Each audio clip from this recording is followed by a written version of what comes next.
The early 2000s was a great time to be a kid.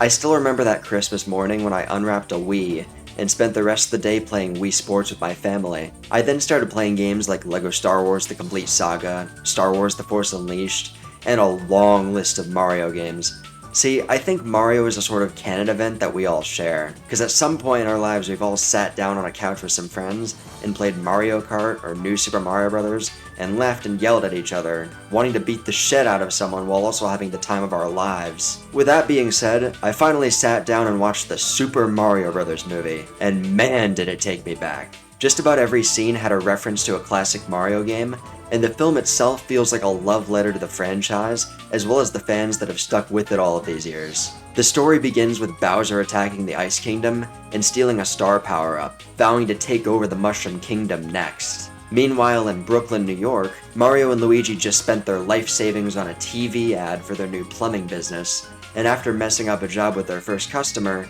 their parents don't show them any support, causing Mario to doubt his own ambitions. So, their plumbing shenanigans lead them to a pipe directly to the Mushroom Kingdom, but before landing, Luigi gets separated from Mario and captured by Bowser's minions. So Toad takes Mario to Princess Peach's castle so she can help him save his brother. But since the Mushroom Kingdom lacks the numbers necessary for a full-on fight against Bowser, they venture off to get the Kongs on their side, before taking the Rainbow Road back to the castle for a final stand.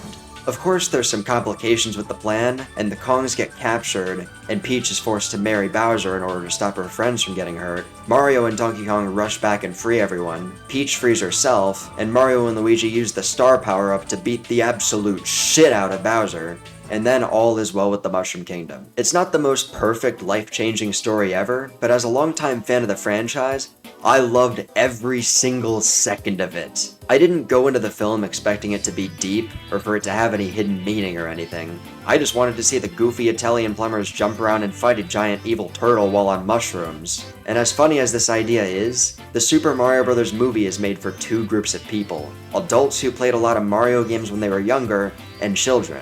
See, my criteria for what makes a movie or a show great is very simple. Entertain me. And also don't do any dumb shit. If a movie meets those two criteria, then bravo, I'll probably really like it. Now, that doesn't mean I don't like a good movie that gets me thinking about what the ending really means, or that I don't want to see a character go through a full character arc and become a better person. It just means that my top 10 favorite movies probably aren't the same as most film critics out there. Mario and Luigi get very little characterization in the games, so the movie has a lot of freedom to give them more complexity. Mario is determined, brave, and very protective of his younger brother, willing to stand up and put himself in harm's way to protect him. Luigi is slightly younger, enthusiastic, and cautious, but he believes in his brother's determination to get them both to the finish line. In the video games, Toad is typically a quest giver and merchant, helping Mario and Luigi along the way while also being very bland as a character. But in the movie, he's adventurous, brave, and loyal, and he serves as the comedy sidekick of the main trio, kind of like Donkey is in the Shrek movies. Donkey Kong is pretty much treated as the same character as Mario in his games, and they've translated that to the movie very well, so they both had some very great character moments, showing how they both struggle with what their family wants of them. And out of all of the characters, I definitely say Princess Peach is the biggest departure from how she's depicted in the games, being very skilled and knowledgeable of how everything in the Mushroom Kingdom works, serving as the mentor and romantic interest for Mario. I gotta say, it's definitely an improvement from the games, but in cases like this, it always feels like modern Hollywood just couldn't help themselves. To be blunt here, she has all of the traits of a Mary Sue, never failing at anything, and she doesn't have any major character flaws. I might be reading a bit too far into it, but when Peach arrived in the Mushroom Kingdom, the Toads made her their princess. And when Mario arrived, he was treated with collective indifference by everyone. Who's he? He's not important! It doesn't ruin the movie by any means, but if you've been paying attention to movies that have been coming out over the last 7 to 8 years, then you'll notice the same modern Hollywood trend continuing. Also, how could I forget the villain? This version of Bowser is a massive upgrade from how he is in the video games. See, most modern Mario games start with Bowser kidnapping Peach, and most of the time it's never elaborated why. Though I remember one time it was so she could make him a giant planet-sized cake.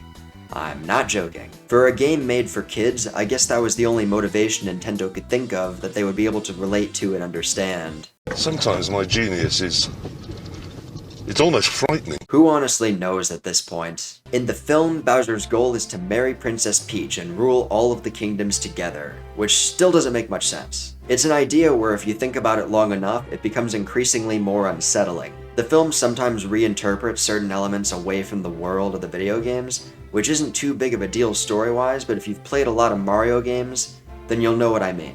Overall though, this movie is just great, well-meaning, nostalgic fun. And if you're a fan of the franchise, then you'll have a field day with all the Easter eggs and recognizable music cues. On top of that, the movie doesn't waste any time on BS, and it's refreshing to finally get another blockbuster film that isn't 50 hours long. It was such a great movie, in fact, that it almost makes me forget about it. See, the original Super Mario Bros. Movie is a great case study into how not to adapt a video game. Everything looks cheap, washed out, and lifeless. The story is very careless about how it relates to and adapts the Mario franchise, and overall it just doesn't look like the video games. With a few small script changes, it could have been a fun, original action film on its own, without any ties to the Mario Brothers at all, and believe me, it should have been. The story follows the Mario Brothers following Daisy into a world where the dinosaurs never died, and instead evolved into complex human-dinosaur hybrids. This hidden dino society is led by none other than King Koopa,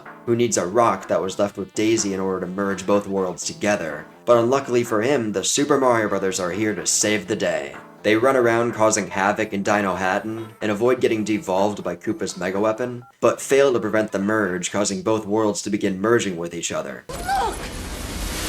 It's Koopa's tower! Man, this movie was really ahead of its time, wasn't it? Luigi successfully reverses the merge, and they both get their hands on Devo guns and devolve Koopa into slime. And now with Dino Hatton free of Koopa's rule, Mario and Luigi triumphantly return to Brooklyn, leaving Daisy behind so she can help reverse all of the damage King Koopa did. Now, after hearing that absolute banger of a plot, you're probably thinking, how did they miss the mark this badly? How did they screw up so much and create such a cinematic abortion of a Mario film? Well, apparently most of the cast and crew had little to no faith in the movie, and rewrites happened so often that nobody bothered memorizing the script, and it even got to the point where they were drinking on set just to get through it.